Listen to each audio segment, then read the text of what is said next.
High, আমি মানসী।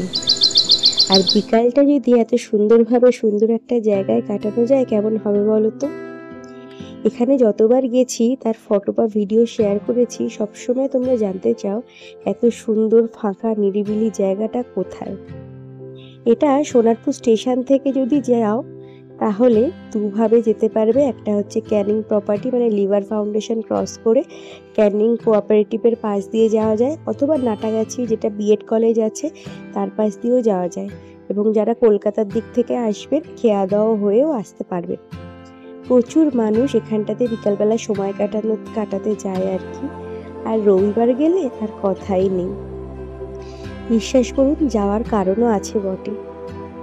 এত সুন্দর প্রকৃতি বাড়িগুলোর আড়ালে মনে হয় মানুষ আর দেখে উঠতে পারে না। তাই বিকেল হলেই দম বন্ধ করা জীবন থেকে কিছুটা নিঃশ্বাস নেওয়ার জন্য এই ফাঁকা জায়গায় চলে আসি। আর কিছু না হোক, প্রকৃতিক স্নিগ্ধ হাওয়া কিন্তু এখানে তোমরা পাবেই। গ্রাম শহর মিলিয়ে একটা সুন্দর আলাদা পরিবেশ এখানে তৈরি করেছে।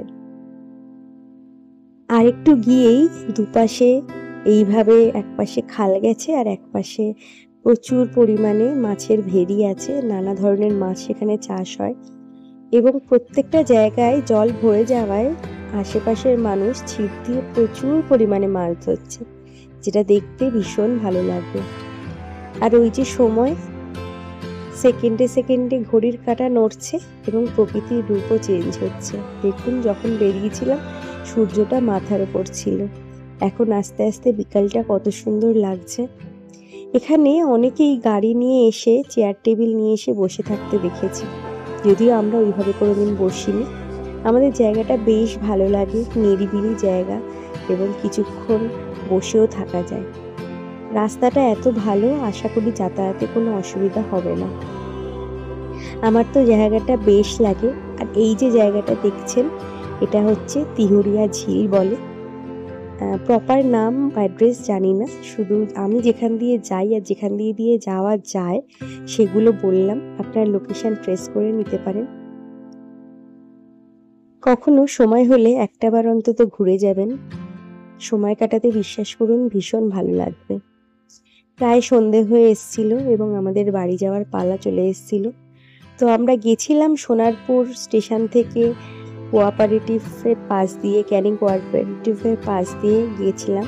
আর ফেরার সময় খেয়াদাহ হয়ে তারপর আমরা বাড়ি ফিরেছিলাম।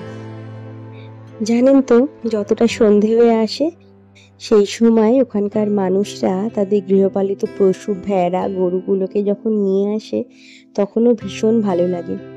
কিছু কিছু জায়গায় দেখলাম আবার পানি ফল চাষ হয়েছে, বেশ লাগছিল দেখতে। জানেন, অনেকে বিকালবেলা এখানে হাঁটতে আসেন, কেউ ছবি তুলতে আসেন এবং প্রচুর যারা রিলস করেন তারা প্রচুর আসেন, মানে ভর্তি হয়ে যায় বিকালবেলা, দাঁড়ানো যায় না, এতটা ভিড় হয়। কোনো এক ফাঁকা সময় এসে দেখবেন, ভীষণ ভালো লাগবে। এবার ফেরার পালা, সোজা চলে এসেছি খেয়াদাওয়াতে এবং এইদিকে একদিকে চলে গেছে কলকাতা জলপথ, একদিকে আমরা যেদিকে যাচ্ছি সেদিকটা হচ্ছে সোনারপুর। এই তো এখানেই শেষ।